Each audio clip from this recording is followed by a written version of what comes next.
patron wants to start a membership or renew one, ask for the ID to confirm if they are a resident or not. Checking for residency through the GIS system is explained in a later portion of the video. After identifying what fee that patron will have to pay, give them the activity registration form to fill out. This form must be filled out by a person 18 years or older. If a child wants a membership, it must be filled out by their parent or guardian. If the child's parent or guardian is not present, their parent can also start a membership online. Point out that payer/guardian information goes in a box at the top and participant information goes in the box below. While they are filling out the form, make a photocopy of their ID/residency. If their ID does not have their accurate address and they claim to live in Temecula, ask to see if they have a utility bill and have them email a picture of it to your supervisor. If they do not have it on hand or on their phone, inform them that they must email it to your supervisor and that you will have to charge them a non-res fee for the day along with the membership fee. Once they hand back the form to you, be sure to double check that the highlighted portions are filled out. Don't forget to hand back their ID. Fill out the staff use only box below.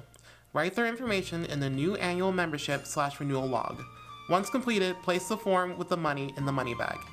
Here is an example of how this would look in real life. Hi. Hi there. How are you? Good. How are you? I'm good. How can I help you today? I'm looking to sign my 2 boys up for memberships today. Okay, so let me just grab you an activity registration form. Okay. So what you're going to do is you're going to put all of your information up in the top box and fill out all the highlighted portions. And then you are going to put your 2 sons on here. And then if anyone else in your family wants to write, you're just going to add their names on there as well. Okay. And then also, do you have your ID with you? ID? I do. I think so. Let's see. Yeah. It is my old ID though, so it has my old address on it. Okay. Do you have a utility bill that you can just show me so I can just have that proof of residency? Let me see. Like one on my phone would work? Yes. Okay. Oh, I do. Perfect. Okay. My address is right there.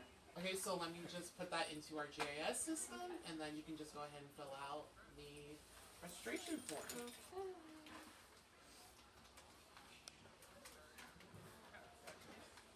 There it is. Perfect, you're on here. So let me just go ahead and make a copy of your ID. Hey. We love being residents. We stand residents of What's today's date? Today is the 27th. Alright, I think I'm all done with this. Okay, let me just have a look. And then here's your ID back as well. Now, everything's on here is good. I'm just going to need you to email my supervisor Okay. your snapshot of your utility bills, Okay. just so we can verify your residency. Right. And I would prefer if you get this done now, because if not, you are going to be put in the system as a non-res, and then we're going to have to charge you the $5 fee. Okay, So- okay. Yeah, I'll do that right now really quick. There you go. And then, also your total today is going to be $2. $2. Can I pay like on my card? Unfortunately, we only accept cash for memberships, cash for checks. Let's see. Oh, $2 exactly. Perfect. Okay, thank you. And then I'll send this email. Cool, I just sent that to her, so. Perfect. Thank you so much. Now, just go ahead and have your 2 boys sign in, or you can just sign them in since you're right here. Okay, yeah, I'll just do that because they have bad handwriting. Yeah. So. Now, do they also have their helmets, elbow pads, knee pads? Yeah, we have those in the car. Okay, just make sure you have them put it on before they go inside. We only allow people in when they have all their protective gear on. And then Understandable. here are 2 wristbands. Thank you so much. Here's this back. Alright, perfect. Thank you. Alright, have a good day. You too. Bye.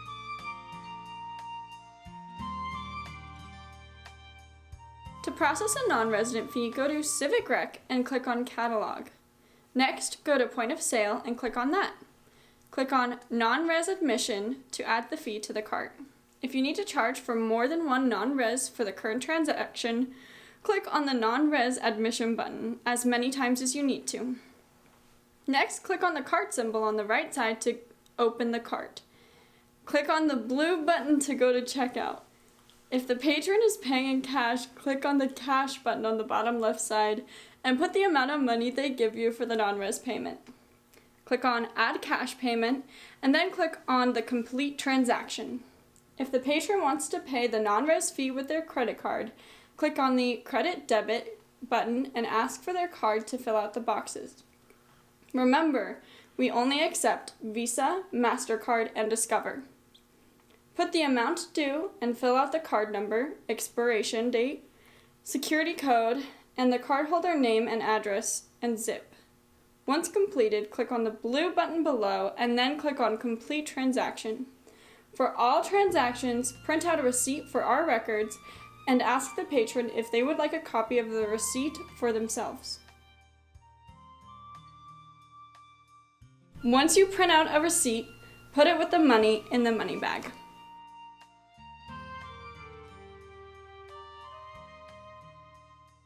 Check in on Civic Rec. Go to the activities bar in the left menu, click on Check-in. Enter the participant's name in the member number bar. When their name shows up, click on it. Identify if they are resident or not by looking at the portion that says Membership. If they are non-res, charge them the $5 fee.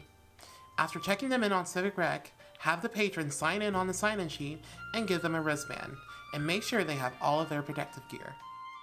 Alternatively, when you have a lot of non-residents and you also need to do check-ins at the same time, you can also go to the catalog section and click on Check-in at the green toolbar at the top.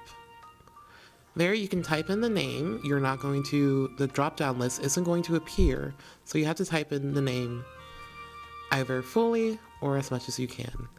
There you can just go see their name and click on their profile and they are checked in. Checking residency and emailing proof of residency.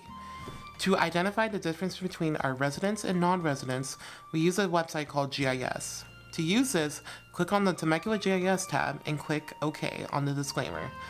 Click on the blue I want to button. Next, select Find by Address and type in the patron's address. The address must be completely typed in and accurate, otherwise it will not show up in the system. If the address has been typed in accurately and it does not show up on the screen, this patron is a non-resident and will need to pay the $5 non-resident fee along with any membership fees if they are starting their account. If the address does show up, then that patron is a resident and will pay only the $1 fee for the membership. Some people will have a Temecula address and not be considered residents, so it is important to always check for residency through GIS. When you need to explain why they are not considered residents, here is some additional information that can help you. Using the City of Temecula GIS program, we see here that your address is technically outside of city limits. This means that your taxes are paid to the County of Riverside. Temecula residents are given priority for this program because Temecula residents pay an extra community service tax for programs and facilities like the skate park. The reasons why your driver's license/utility bill shows Temecula, California, is because the County of Riverside does not have post offices. The County of Riverside picks the closest city to your property to be listed on your driver's license and bills. Even though your children may attend a school in Temecula, the Temecula Valley Unified School District is in no way affiliated with the City of Temecula. TVUST has its own parameters and guidelines for their own determinations. One of the two situations when a daily waiver will be used is when an adult brings a child who they aren't legally the parent or guardian of. This tends to occur during birthday parties or when a neighbor, relative, or family friend brings a child to the skate park. Because they are not the legal guardian of that child, they cannot sign the child up for a membership, but they can use a daily waiver. The second instance that a daily waiver can be used is when a participant's parent wishes to enter the skate zone with their child. In all other instances, a membership must be acquired. A daily waiver is not to be used as a day pass.